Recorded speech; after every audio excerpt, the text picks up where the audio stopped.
नमस्कार दोस्तों, मैं नवनीत एक बार फिर से आपका स्वागत करता हूं मेरे YouTube channel medicine and biology में। फ्रेंड, बहुत सारे मरीज ऐसे होते हैं जिनका एक बहुत ही कॉमन क्वेश्चन होता है कि क्या वो प्री मैच्योर इजैकुलेशन यानी शीघ्र पतन की प्रॉब्लम को नेचुरली खत्म कर सकते हैं, और अगर ऐसा संभव है तो वो कैसे संभव है। तो सबसे पहले तो मैं यहाँ पर ये बता दूं कि आजकल का जो हमारा लाइफ स्टाइल है, हमारा जो जीवन जीने की शैली है, उसमें बहुत सारे बदलाव आ गए हैं। हमारा एक तो सबसे पहले खाना पीना बहुत खराब हो गया है।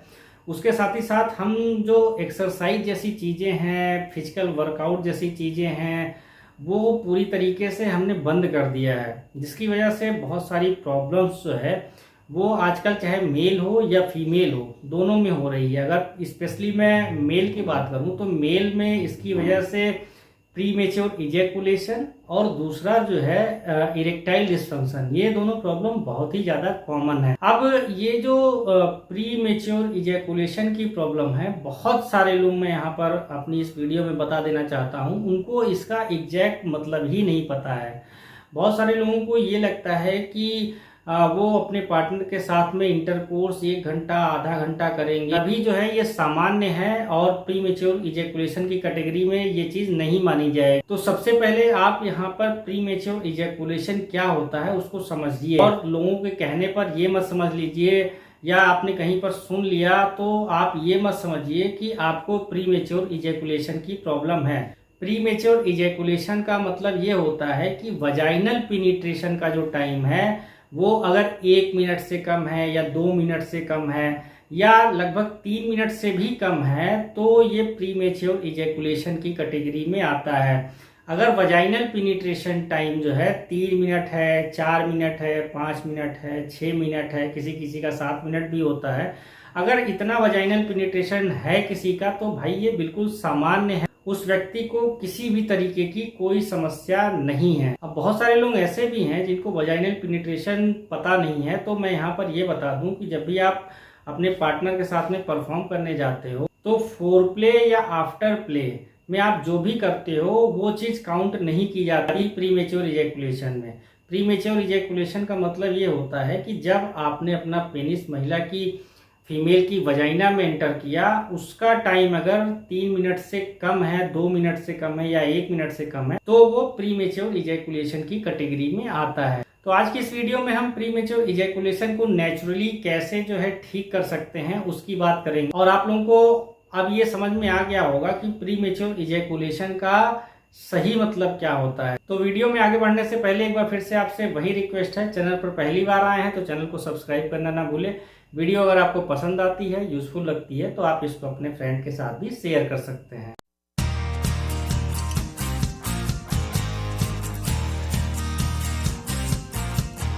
अब ये प्री मेच्योर इजैकुलेशन की प्रॉब्लम जो है वो होती क्यों है, तो सबसे पहले जैसा मैंने बता दिया लाइफ स्टाइल, दूसरा जो है एक्सरसाइज भी इसका एक बहुत बड़ा कारण है, और तीसरा जो सबसे बड़ा कारण है वो है मास्टरबेशन यानी हस्त मैथुन। तो बहुत सारे जितने भी यंग मेल हैं, इवन जो एडल्ट भी हैं, वो जब मास्टरबेट करते हैं तो मास्टरबेट करते समय उनका जो पेनिस का टेम्परेचर होता है और वो जो रूम का टेम्परेचर होता है वो एक समान होता है। तो ऐसे में जब भी कोई व्यक्ति जो है मास्टरबेट करता है तो वो बड़ी जल्दी जल्दी में होता है, वो जल्दी जल्दी सोचता है कि जो उनका स्पर्म है वो जल्दी से निकल जाए और वो रिलैक्स हो जाए, किसी को भी इसका पता ना चले।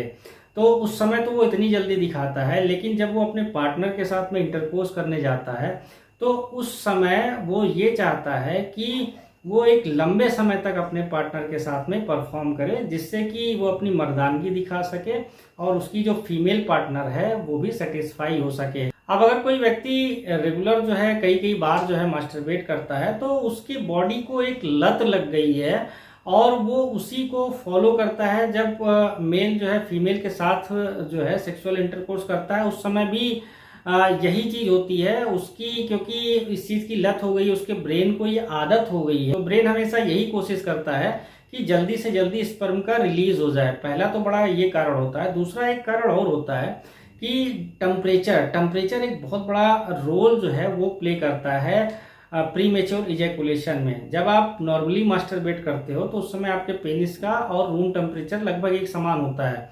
लेकिन जब आप किसी फीमेल के साथ में इंटरकोर्स करते हो तो उस समय जो फीमेल की वजाइना का टेम्परेचर होता है वो नॉर्मल टेम्परेचर से ज़्यादा होता है, यानी वो हीट होता है। तो ऐसे में क्या होता है, जब मेल अपना जो पेनिस है वजाइना में एंटर करता है तो उसको काफ़ी गर्म गर्म सा फील होता है। तो ऐसे में मेल जैसे ही कुछ स्ट्रोक्स जो है वो लगाता है, और कई बार तो नहीं भी लगाता है, और इस हीट की वजह से जो न्यूरोलॉजिकल सेंसेशन है या जो मेल के पेनिस में ब्लड का फ्लो है वो बढ़ जाता है, और मेल जो है उस समय इजैकुलेट कर देता है और उसका जो स्पर्म है वो बाहर निकल आता है। अब ये तो समस्या हो गई। अब बात करें कि फिर अब इससे छुटकारा कैसे पाया जाए। तो पहली बात कि जब भी आप अपने फीमेल पार्टनर के साथ में इंटरकोर्स करने जा रहे हैं तो सबसे पहले आप एंजाइटी को अपने दूर करिए। बहुत सारे लोग जब वो परफॉर्म करने जाते हैं उसके पहले ही उनके दिमाग में बहुत सारी चीजें चलती रहती है, जैसे वो ये सोचते रहते हैं कि वो अपने पार्टनर के साथ में लंबे समय तक एंजॉय कर पाएंगे, नहीं कर पाएंगे, क्या पार्टनर सेटिस्फाई होगी, कहीं उनका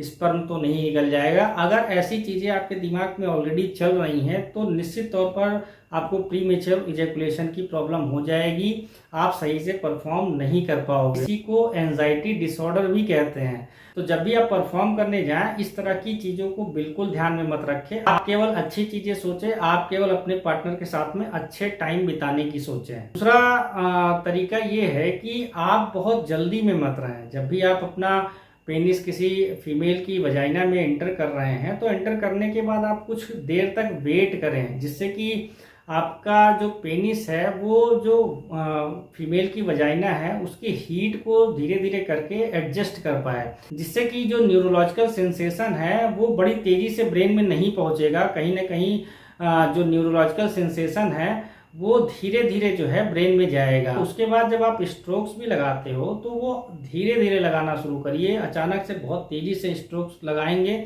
तो सेंसेशन जल्दी से ब्रेन तक पहुंचेगा और आप इजैकुलेट कर जाएंगे, आपका स्पर्म निकल जाएगा। तो धीरे धीरे परफॉर्म करिए, और जब आप धीरे धीरे परफॉर्म करेंगे, रेगुलर आप ये प्रोसेस को दोहराएंगे तो निश्चित तौर पर जो प्री मेच्योर इजैकुलेशन की प्रॉब्लम है वो भी दूर होगी, और कहीं ना कहीं आपके अंदर जो है एक कॉन्फिडेंस लेवल भी डेवलप होगा। एक चीज आप और कर सकते हैं, जब भी आपको लगे कि आपका इजैकुलेशन होने वाला है, आप इजैकुलेट करने वाले हैं, उस समय आप जो है स्ट्रोक्स को बंद कर दें कुछ समय के लिए। आप अपने माइंड को भी कहीं दूसरी जगह पर डाइवर्ट कर सकते हैं, जिससे कि जो सेंसेशन ब्रेन तक जा रहा था वो पूरी तरीके से स्टॉप कर जाएगा और आप अपनी टाइमिंग को और काफ़ी ज़्यादा बढ़ा सकते हो। इसके अलावा मार्केट में बहुत सारे लॉन्ग लास्टिंग कंडोम्स आते हैं। जनरली इसमें जो है लिडोकेन या जाइलोकेन का पाउडर लगा हुआ होता है। तो जब भी कोई मेल जो है जब सेक्सुअल इंटरकोर्स कर रहा होता है वो इस तरह के कंडोम्स का इस्तेमाल करता है, तो जो न्यूरोलॉजिकल सेंसेशन है मेल के पेनिस से ब्रेन में जाने में काफ़ी ज़्यादा समय लगाता है, और जब ये काफ़ी ज़्यादा समय लगता है तो फिर जो इजैकुलेशन का टाइम है वो काफ़ी ज़्यादा बढ़ जाता है। मेल काफ़ी लंबे समय तक अपने पार्टनर के साथ में परफॉर्म कर पाता है। तो ये तरीका अगर आप अपनाएंगे तो देखेंगे आप नेचुरली जो है अपनी टाइमिंग को बढ़ाएंगे, प्रीमेच्योर इजैकुलेशन की प्रॉब्लम से आप बच पाएंगे। मार्केट में बहुत सारे अंग्रेजी दवाएं भी आती हैं जो कि आपकी टाइमिंग को बढ़ाने के लिए होती हैं, लेकिन वो दवाएं तभी काम करेगी जब आप एंजाइटी डिसऑर्डर में ना हो। जैसा एंजाइटी डिसऑर्डर का ऑलरेडी मैंने यहाँ पर एक्सप्लेनेशन दे दिया है आपको, तो वो दवाएं तभी काम करती हैं। और बहुत सारे लोग मुझसे ये पूछते हैं कि टाइमिंग को बढ़ाने के लिए आप दवा बताइए। जनरली लोग टाइमिंग को बढ़ाने के लिए जब मार्केट में मेडिकल स्टोर से दवाएं खरीदते हैं तो वो टाइमिंग बढ़ाने वाली दवाएं नहीं खरीदते, बल्कि इरेक्टाइल डिस्फंक्शन को दूर करने वाली दवाएं खरीद लेता है। तो एक चीज़ मैं यहाँ पर ये बता दूँ, जिस भी मेडिसिन के अंदर सिल्डेनाफिल पाया जाता हो, या टाडालाफिल पाया जाता हो, या अवानाफिल पाया जाता हो, या वर्डेनाफिल पाया जाता हो, वो दवाएं टाइमिंग नहीं बढ़ाती, वो दवाएं ईडी की प्रॉब्लम को दूर करती हैं। जिस भी मेडिसिन के अंदर डेपोक्सिटीन लिखा हो वो दवा जो है वो टाइमिंग को बढ़ाती है। और आजकल मार्केट में कॉम्बिनेशन मेडिसिन भी आती है जिसके अंदर जो है दोनों चीजें पाई जाती है, यानी सिल्डेनाफिल के साथ में डेपोक्सिटीन हो सकता है या टाडालाफिल के साथ में डेपोक्सिटीन हो सकता है। जैसे मैनफोर्स स्टेलॉन्ग नाम की टैबलेट आती है, सुहाग्रा फोर्स नाम की टैबलेट आती है, इसमें दोनों का कॉम्बिनेशन होता है। पर इन अंग्रेजी दवाओं का आप रेगुलर अगर इस्तेमाल करेंगे तो इनके बहुत ज़्यादा साइड इफेक्ट्स होते हैं। तो आप अंग्रेजी दवाओं का इस्तेमाल ना करके आप नेचुरल तरीके से आप प्रीमेच्योर इजैकुलेशन की प्रॉब्लम से छुटकारा पा सकते हैं। प्रीमेच्योर इजैकुलेशन को लेकर कुछ और सवाल अगर आपके मन में चल रहे हो तो आप मेरे कमेंट बॉक्स में कमेंट करके मुझसे पूछ सकते हैं। आपका बहुत बहुत धन्यवाद।